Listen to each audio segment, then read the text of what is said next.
Chapter 1. The Proposal That Never Got an Answer.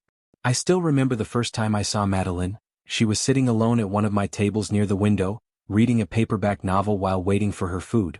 Her hair was pulled back loosely, and she wore this dusty blue dress that made her look like she belonged in a painting. I was just the waiter, tired, smelling like the kitchen, and halfway through a double shift. I didn't expect anything beyond delivering the check. But there it was, written in neat handwriting next to the tip. "Call me if you dare, winky face." I laughed. Then I called. We were inseparable after that. She had this way of making everything feel brighter, lighter. Our weekends became a kind of ritual: early morning coffee runs, long drives with no destination, bookstore dates, and too many sunsets to count. When she laughed, she scrunched her nose. When she slept, she curled toward me like I was home. After a year and a half, I knew I wanted to marry her. Not because everything was perfect, but because even when it wasn't, I didn't want to be anywhere else. I scraped together everything I had and bought a ring that made me think of her: simple, classic, and quietly beautiful. The old man who sold it to me smiled and said, "This is the kind of ring you give someone who makes silence feel warm." I proposed in my apartment, surrounded by candles and soft jazz playing through my cheap Bluetooth speaker. I got down on one knee with my heart pounding in my chest. I told her she was the best thing that ever happened to me. That I wanted to wake up to her forever. She didn't cry. She didn't smile. She didn't even look at the ring. She said I was sweet. That she loved me. But that she needed more time to find herself. It was like the floor disappeared beneath me. But I nodded, kissed her hand, and said I understood. I told her to take the time she needed. She stayed that night. But she didn't reach for me in her sleep the way she used to. She left early in the morning, said she had errands to run, and didn't text me until the next day. Something had shifted. And maybe I didn't want to admit it then, but I knew. I knew in the way her hand didn't linger in mine. I knew in the way she looked through me instead of at me. I knew, even as I cleaned up the cold wax from the candles the next morning, that I'd just proposed to someone who had already started walking away. Chapter 2. The Silence After the Storm. The days after the proposal were the strangest of all. Madeline didn't run. She didn't break up with me. But she didn't say yes either. It was like living in a relationship that had quietly slipped into a coma, breathing, technically alive but no longer awake. She stopped doing the little things. No more morning voice notes. No more surprise coffees at work. She used to grab my hand when we crossed the street or lean into me when we watched movies on my couch. Now she kept to her side. Always tired, always just needing space. I tried to be patient. Told myself she was just overwhelmed. That maybe she felt pressure. That maybe she really did need to find herself. So I gave her room. Too much room in hindsight. She started spending more time with friends I'd never met. Our weekends, once sacred, became optional. Then non-existent. On social media, the changes came slowly. She archived most of our photos. Removed our relationship status. Still followed me, still liked the occasional post. But the digital version of us was quietly being erased. I asked her once if we were okay. She gave me that look, the one that made me feel like I was being needy for even asking, and said, "You're overthinking. I just need time to breathe." 6 weeks passed like that. 6 weeks of holding on to someone whose fingers were already slipping away. Then one evening she sat across from me at a coffee shop and said she needed a break. Not a breakup. Just time apart. No texts. No calls. No pressure, she said gently. When I asked how long, she shrugged. "I don't know."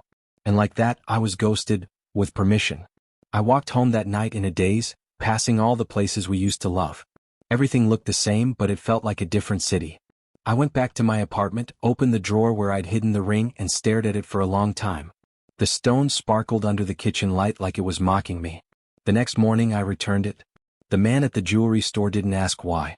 He just looked at me and nodded like he understood. "I hope you find someone who says yes the first time," he said. But all I could think was, I had already found her. Or at least I thought I had. And if I was wrong about that, what else had I been wrong about? Chapter 3. Another Language, Another Life. Losing Madeline felt like being slowly erased from my own story. But life didn't stop. I still had bills to pay, classes to cover, people to smile at even when I didn't feel like smiling back. When a position opened up at a private school for a German language tutor, I applied without thinking too hard. My parents were both born in Germany and we spoke it at home growing up. It was the one part of me that still felt solid, familiar. I got the job. The pay was more than double what I earned as a substitute teacher and part-time server. Suddenly, I was buying groceries without checking my balance. I moved into a new apartment. Nothing fancy but clean with actual sunlight and a real kitchen. I started sleeping again. Somewhere in that slow climb out of the emotional pit, I met Jean. She taught French at the same school, smart, composed, and a little awkward in the most endearing way. Our conversations began casually in the break room. She'd correct my French accent with a smirk, and I'd tease her for putting syrup in her coffee. We started walking to the train together after work. Then it was dinners. Then quiet Sunday mornings sitting across from each other grading papers, occasionally meeting each other's eyes and smiling for no reason at all. It was slow, gentle, healing. I didn't label it. I couldn't. Because in the back of my mind, Madeline was still technically my girlfriend, even though we hadn't spoken in over 6 months. Then one night my phone lit up. Her name. Her picture. The woman who left, suddenly reaching back across time like nothing had happened. I've been thinking about you. I want us back. I'm ready now. Let's get engaged. I stared at the screen for what felt like forever. This wasn't just a message. It was a ghost returning from the dead, asking to be welcomed home. I didn't know what to feel. Relief? Anger? Closure? I typed and erased a reply 3 times. Then I finally wrote. I've started seeing someone else. Nothing serious yet, but I've moved on a little. Her response came fast. You're seeing someone else? After everything we had? That's cheating. Cheating? After 6 months of silence? After she told me not to reach out? I wanted to laugh. I wanted to scream. Instead, I just sat there staring at her words and thinking about Jean. Jean who showed up when things were hard. Jean who didn't need to find herself to know that she wanted to be kind to me. And yet, a part of me still wondered, what if Madeline really meant it this time? What if she had changed? But then again, what if she hadn't? Chapter 4, The Apology That Came Too Late. After all those months of nothing, no calls, no messages, no birthdays, no thinking of you texts, Madeline suddenly wanted to pick up exactly where we left off. As if she hadn't told me to disappear. As if her silence hadn't slowly gutted me. She texted me almost every day now, apologizing. Telling me she had needed the time. That she was confused back then. That her heart was always mine, even when her body wasn't near me. She never said exactly what she'd been doing during that break, and maybe that was intentional. I didn't ask. I wasn't sure I wanted to know. What I did know was this: Madeline was used to me waiting. But this time, I wasn't the same man who knelt down with a ring in my hand and hope in my eyes. This time I had lived through her absence. Learned how to cook for one. Learned how to stop checking my phone.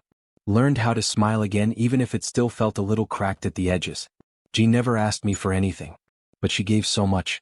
She never pressured me to talk about Madeline. She never demanded a label. But I could tell, every time she looked at me, that she was ready for something real. Something I wasn't sure I deserved yet. And then one night Madeline called. Not a text. A real call. Her voice was trembling. She said she missed me. That seeing my face on Instagram, tagged in a group photo from school, broke her. That she realized she'd made a mistake. That she wanted the ring. That she was ready to say yes. I sat on the edge of my bed, listening to her say all the things I had begged to hear 6 months ago. But this time they didn't land the same way. I told her I'd been honest. That I'd told her from the start about Jean. That I hadn't hidden anything. I hadn't crossed any lines. But yes, I had moved forward. Because she had walked away. She got quiet. Then angry. Accused me of replacing her. Do you even love me anymore? She asked. And I didn't answer. Not because I didn't have an answer. But because I wasn't sure she ever really loved me. Chapter 5, The Woman Who Stayed.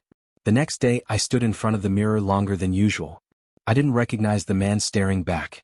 He looked older. Sharper around the edges. A little more tired, maybe. But also a little more sure. I scrolled through old photos of Madeline and me. There were so many smiles. So many memories. It wasn't fake, what we had. But sometimes love isn't about what you had. It's about who's still there when things fall apart. And Madeline wasn't. I could have gone back. I could have accepted her apology, put the ring back in her hand and tried to rewind time. But love that leaves without warning, that returns only when it's convenient, that's not love. That's possession. So I made a call. Not to Madeline. To Jean. She sounded surprised to hear from me late in the evening.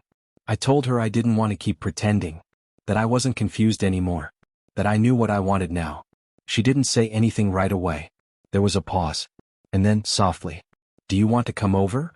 I walked through quiet streets, heart pounding, not the way it did when I bought that ring for Madeline, filled with fear and hope, but in a steadier rhythm. One that felt like peace. Jean opened the door before I knocked. She was barefoot in a loose sweater, hair tucked behind her ears. Her eyes searched mine, and I think in that moment she saw everything I couldn't say yet. We didn't talk much. We just sat together like we had so many times before. Only this time my hand found hers. And hers didn't let go. No need for grand gestures. No ring. No performance. Just two people who had shown up again and again. I don't know what the future holds. Maybe it won't be perfect. Maybe we'll fumble the way people always do.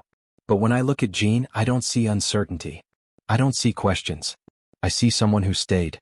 And for the first time in a long time, I finally feel like I can too.